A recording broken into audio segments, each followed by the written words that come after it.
Assalamu alaikum ji, welcome to the another episode of Coffee with CEO. We have very special guest Mohammed Salim Chapra साहब. He's a partner SI Engineering.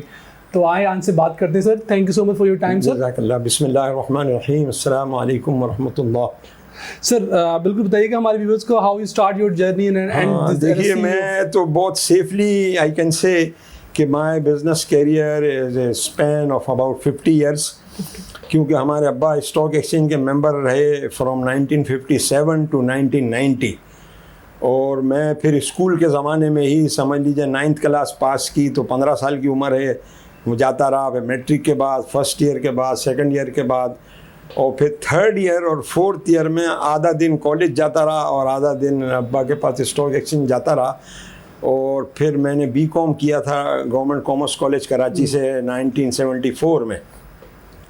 तो वो BCom करते वक्त ही 5-6 साल का experience जमा हो गया था.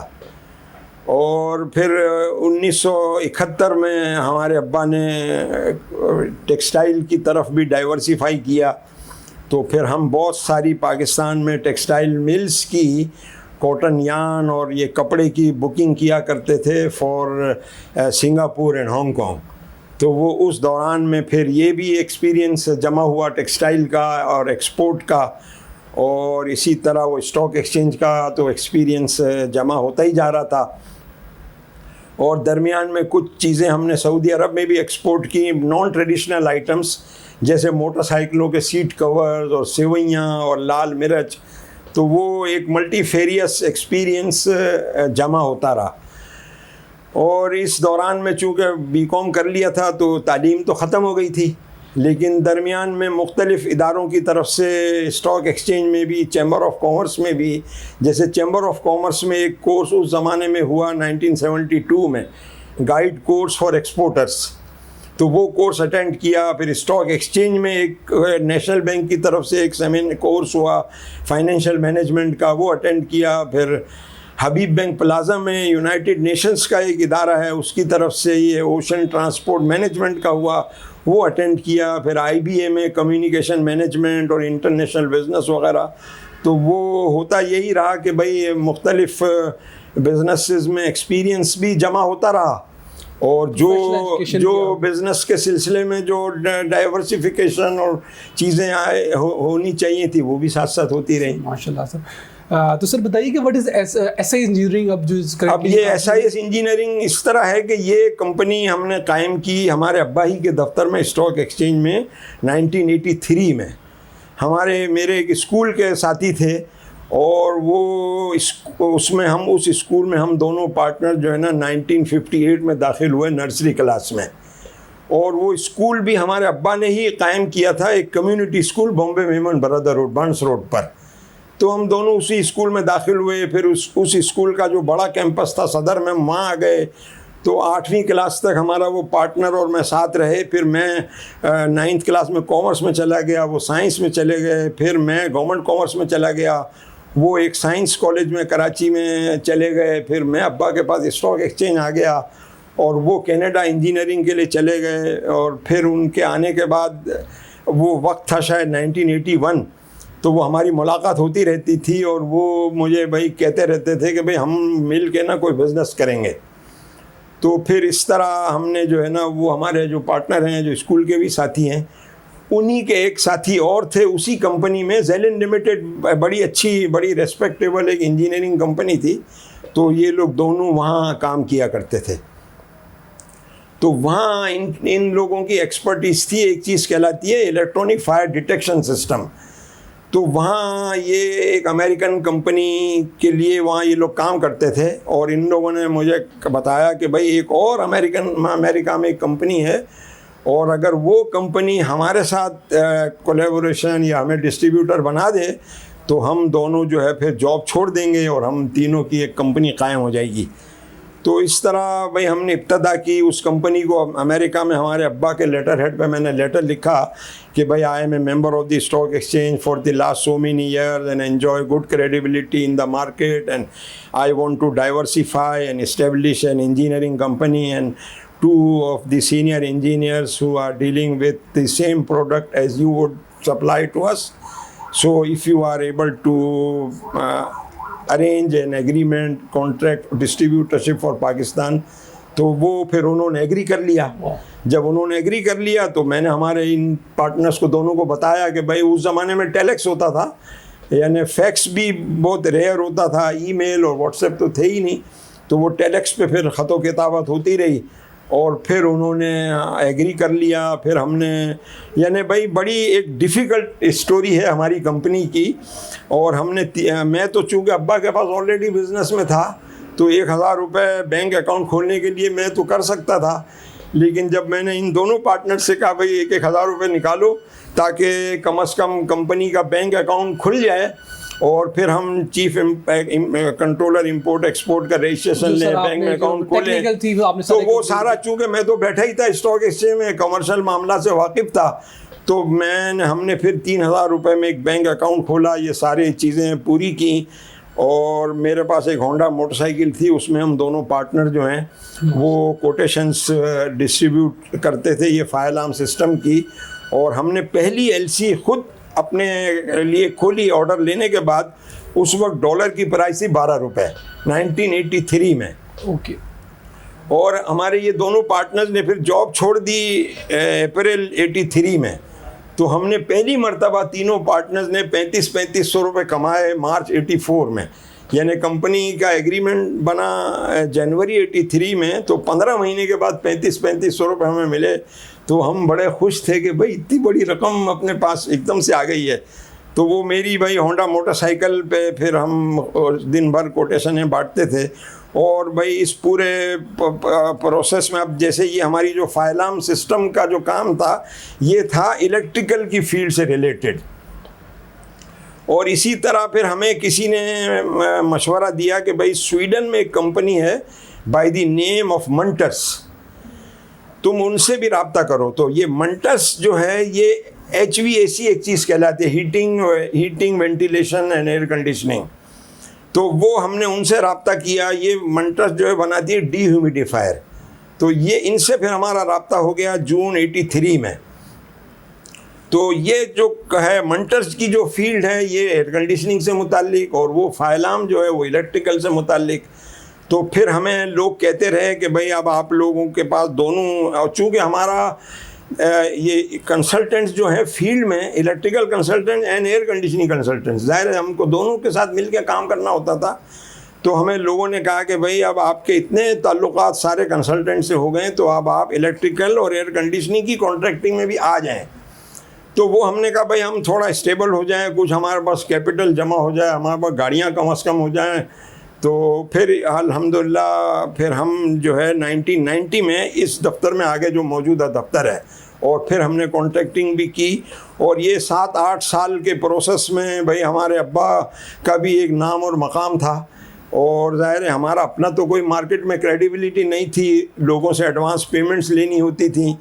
तो वो हमारे अब्बा का भी हर वक्त सपोर्ट, फिर स्टॉक और हमारे चचा एक सऊदी अरब में डॉक्टर उमर छापरा, जिनके बारे में कहा जाता है कि the pioneer of modern Islamic finance, और उनके बारे में ये भी कहा जाता है कि most prominent economist of the Muslim world. तो फिर जब हम कॉन्ट्रैक्टिंग में आ गए तो इस्लामी बैंक्स में ख़ास तौर पे दूसरे बैंक्स में अब्बा का भी नाम काम आया और हमारे चचा का भी नाम काम आया सर। और जिन लोगों ने हमारी बहुत ज़्यादा मेहनत हमारी मदद की और हर वक्त हमारे लिए फ़ोन किए और रेफरेंस दिए, उनमें एक तो फेडरेशन ऑफ चैम्बर के साबिक सदर हैं एस.एम. मुनीर, उन्होंने हमारी बहुत हेल्प की, हर वक्त हेल्प की। और इसी तरह एक और हमारे स्टॉक एक्सचेंज के साबिक सदर थे मोहम्मद बशीर जान अहमद, वो भी बहुत बड़े लीडिंग बिजनेसमैन हैं। उन्होंने हमारे लिए जगह जगह टेलीफोन किए और हमें जगह जगह इंट्रोड्यूस किया। और हमारी स्टॉक एक्सचेंज बिल्डिंग में, चूँकि हमारे अब्बा के पास तो 2 कमरे थे, उसमें अब्बा का भी स्टाफ था, तो हम एक टेबल पे थे, लेकिन स्टॉक एक्सचेंज बिल्डिंग में बशीर जान अहमद साहब के 2 कमरे थे, वो उन्होंने हमको फ्री में दे दिए कि बेटा तुम लोग जब तक चाहो इस्तेमाल करो, मुझे ज़रूरत पड़ेगी तो मैं ले लूँगा। चलिए सर, आगे मूविंग फॉरवर्ड, माशाल्लाह आप बड़ा जिक्र करते हैं वालिद साहब का, ये वालिद ग्रेट बिजनेसमैन, तो क्या आपने की लर्निंग सीखी अपने वालिद भाई? एक तो ऑनेस्टी सबसे बड़ी बात तो ये है। अब देखें, हमारा पहला ही जब फायर अलार्म सिस्टम इंपोर्ट होके आया ना, तो हम लोग दोपहर में ना अब्बा के पास खाना खाया करते थे ज़ोहर की नमाज के बाद, तो अब्बा के पास हम तीनों पार्टनर्स खाना खा रहे थे, तो हमारे क्लियरिंग एजेंट ने फ़ोन करके कहा कि भाई वो आपका सामान आ गया है और आपके ना इतने पैसे लगेंगे इसको निकालने में। तो हमारे अब्बा ने कहा कि नहीं, तुम लोग मना कर दो, तुम लोग बोलो कि हम बिल्कुल जो जेन्युइन ड्यूटी है वो हम देंगे और हम कुछ और नहीं खर्च करेंगे, और तुम्हारा ये पहला मौका है और तुम लोग अपनी बुनियाद जो है ना बड़ी ऑनेस्टी की बुनियाद पे खड़े रहो। तो हमने मना कर दिया। तो 15-20 मिनट बाद ही फ़ोन आया उसी क्लियरिंग एजेंट का कि नहीं भाई वो आपका काम हो गया है। तो अब्बा ने कहा देखो भाई, हमको ऑनेस्टी का फल मिला है 20 ईयर्स के बाद और तुम लोगों को 20 मिनट्स के बाद मिल गया है। तो अल्हम्दुलिल्लाह भाई, हमने थ्रू आउट, अब हमें 40 ईयर्स हो रहे हैं, हमने ना कभी कोई गलत तरीके से कोई बिज़नेस हासिल की, ना कभी किसी कस्टमर के साथ डिसऑनेस्टी की, ना हमने कॉन्ट्रैक्ट में अब चूँकि हमने फिर इस दौरान में मैंने आपको जैसे कहा ना कि we went into contracting due to our contracts with the electrical and air conditioning consultants.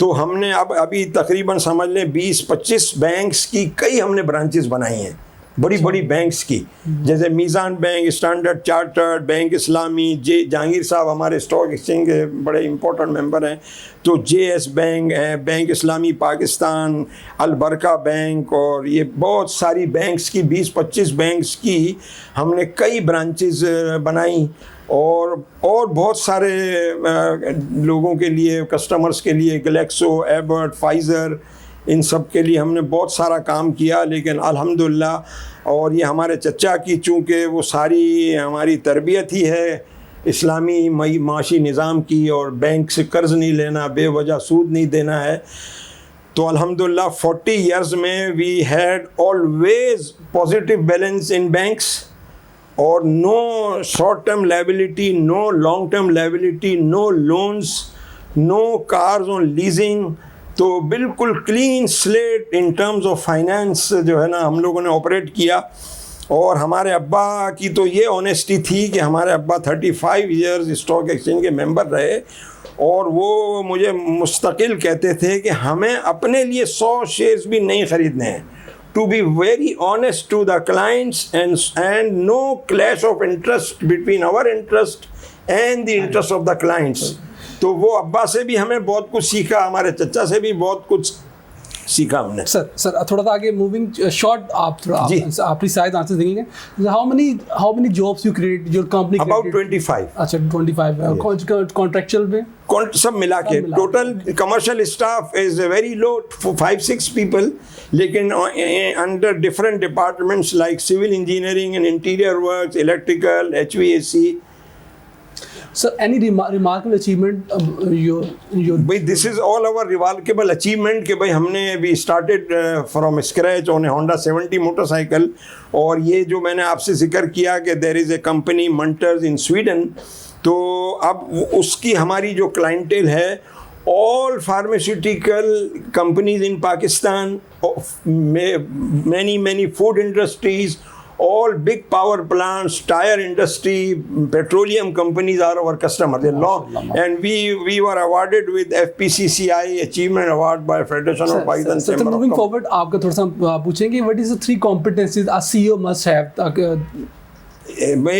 I think he must be able to guide and have full command over the activities in the company. देखिए अब जैसे myself, अब मैं जब stock exchange में था तो मैं डिस्पैच का काम भी करता था, पोस्ट ऑफिस भी जाता था, टेलीग्राम करने भी जाता था, फाइलिंग भी करता था, टेलेक्स भी करता था, और हैंडलिंग ऑल द कम्युनिकेशन। तो फिर unless a CEO has full command, जैसे कहते हैं ना मैनेजमेंट में कि a manager does not work, he takes work, तो he can not take work unless he knows the work. Answer 1 हो गया। सेकंड कॉम्पिटेंसी मेरे ख्याल में भाई अब हम तो ये कि honesty, unless the top person is not honest, if I have weaknesses of dishonesties, तो मैं फिर अपने स्टाफ को नहीं कह सकता है कि थर्ड जी थर्ड मैं आपसे क्या कहूँ, यानी थर्ड तो ये कि भाई in time you want to see in your young CEO, हाँ, to be very active and do everything in time. हमारे अब्बा हमेशा मुझे कहते थे कि टुमारो नेवर कम्स, यानी डोंट मेक इट पेंडिंग। जैसे मैं अभी अगर मुझे ये पता हो जाए कि I have to send such and such statement to some distributor in England or Sweden, after 20 days I will prepare it today. कि भाई मे बी कि when I have to send it, I don't have time. Sir, mashallah, you have a 5-decade journey. What is the toughest decision you ever made in your life, and what's toughest decision you ever made, and what are the key learning from that? I don't think there was any tough decision for me, because ये कि भाई मैं I was never under any financial stringency. लेकिन to run this company there were many times difficult situations. Yes. कि भाई we are working on a project or we urgently need to complete that project and we don't have finance. Because जब billing होती है तो it takes lot of time from consultants approval. तो difficulties तो आती रही, हमें बहुत सारी मरतबा डिफ़िकल्टीज आती रही, लेकिन वी अल्हम्दुलिल्लाह भाई वी मैनेज्ड इट. और हम सब इस बात को मानते हैं कि भाई देखिए अल्लाह ताला, वो जो ये कुरान में आयत है कि वमन यत्तक़िल्लाह यजअल लहु मख़रजन व यरज़ुक़हु मिन हैसु ला यहतसिब, कि जो अल्लाह ताला से डरता है अल्लाह ताला उसके लिए मुश्किलात से निकलने के रास्ते पैदा करता है और उसको ऐसी जगह से रिस्क देता है कि वो उसने कभी सोचा भी नहीं. सर ये शॉर्ट क्वेश्चन है, 3 to 4 लास्ट 3 क्वेश्चन है. How you manage your, because stress is a part of life. जी सेक्टर में आप है तो how you manage your stress, क्या करते हैं अगर गुस्सा आ जाए? हाँ भाई, अब ये कि ऐसा मौके आते बहुत कम हैं कि भाई स्ट्रेस की ज़रूरत पड़े, चूँकि बहुत सारा काम हमें लेना होता है स्टाफ से. लेकिन मैं भाई स्टाफ को इतना गाइड कर देता हूँ कि भाई ये इस तरह इसको करो, तो वो फिर इतना स्ट्रेस होता नहीं है. और नॉर्मली जो अभी हमारी मेजर टर्नओवर जो बिज़नेस है हमारी, वो स्वीडन से है. और उस बिज़नेस में हमारे customers used to send LCs to the principals, और वो लोग उनको शिपमेंट करते हैं and we work as their agents and we get commission from Sweden. तो वो उसमें एक स्ट्रेस का पहलू, सबसे ज़्यादा जो स्ट्रेस का पहलू आजकल बिजनेस ऑर्गेनाइजेशंस में है वो फाइनेंशियल डिफ़िकल्टी है. तो वो फाइनेंशियल डिफ़िकल्टी हमारे पास अल्हम्दुलिल्लाह कभी नहीं आई. और हमने जो कॉन्ट्रैक्टिंग भी की, इतनी सारी कॉन्ट्रैक्टिंग की, तो वो हम मैनेज करते रहते थे. अगर कोई बहुत बड़ा कॉन्ट्रैक्ट आ रहा है और हमें ये महसूस हो कि भाई हम इसको with the current financial capacity and with the existing pressures in hand हम इसको नहीं कर सकेंगे, तो हम वो फिर रिफ्यूज़ कर देते हैं. Sir last 2 question sir. How you define success को कैसे? हाँ भाई, सक्सेस इज, समझ लेना कि वो दिल इंसान का मुतमईन हो. और असल में भाई देखिए सक्सेस ये है, ये दुनिया जो है ना, ये ज़रूरियात ज़िंदगी पूरी करने के लिए है. तो जब आप ये सोचें कि भाई मेरा इतना अच्छा दफ्तर है, भाई मेरी गाड़ी अगर 2018 की भी है तो कोई बात नहीं, तो फिर आदमी जब, असल में सबसे बड़ी सक्सेस इज़ इत्मीनान क़ल्ब. माशाल्लाह. तो इत्मीनान क़ल्ब हो जाए ना, तो बस आपको भाई आदमी ना दुनिया की चीज़ों से कभी मुतमईन हो नहीं सकता है. Sir last message to the hope to the youth. हाँ भाई, यूथ के लिए तो there is no substitute for hard work, there is no shortcut to experience. तो हार्ड वर्क इज़ रिक्वायर्ड और एक्सीलेंस, भाई मेहनत करनी पड़ती है. बग़ैर मेहनत के, हार्ड वर्क के तो कुछ भी नहीं होने वाला. मैंने आपको बताया ना कि अभी we started our business for a capital of ₹3,000 with a Honda motorcycle. तो अभी हमारे पास ये इतना सारी जो हमने बिज़नेस की, फेडरेशन से हमें अवार्ड मिल गया. तो अभी हमें जो है स्वीडन की जो हमारे प्रिंसिपल कंपनी है वो 15-17 कंट्रीज़ को डील करती है, जिनमें बहुत बड़े बड़े कंट्रीज़ भी हैं, जैसे मिडल ईस्ट है, यूरोपियन कंट्रीज़ हैं, रशिया है. तो हमें 3-4 साल पहले अवार्ड मिला था स्वीडन से फॉर हाईएस्ट सेल. तो यानी ये हमारे कंट्री का एजाज़ है, हमारा नहीं है कि हमारा, क्योंकि भाई पिछले समझ लीजिए 2-4 साल में पाकिस्तान की pharmaceutical industry has grown very rapidly and the export of pharmaceuticals from Pakistan has increase by 25%. So this has also helped us to increase our business with Sweden. Sir thank you so much for your time. Thank you. Salim साहब से बड़ी की learning सीखी. एक तो hard work, there no substitute of hard work, और secondly जो उन्होंने अपने वालिद साहब से एक लेगेसी सीखी. बड़ा ज़बरदस्त खूबसूरत जुमला था कि honesty, be honest with your work, with your client. तो समटाइम उसका जो पे बैक है 20 मिनट्स बाद आता है, समटाइम 20 मिनट्स बाद आता है.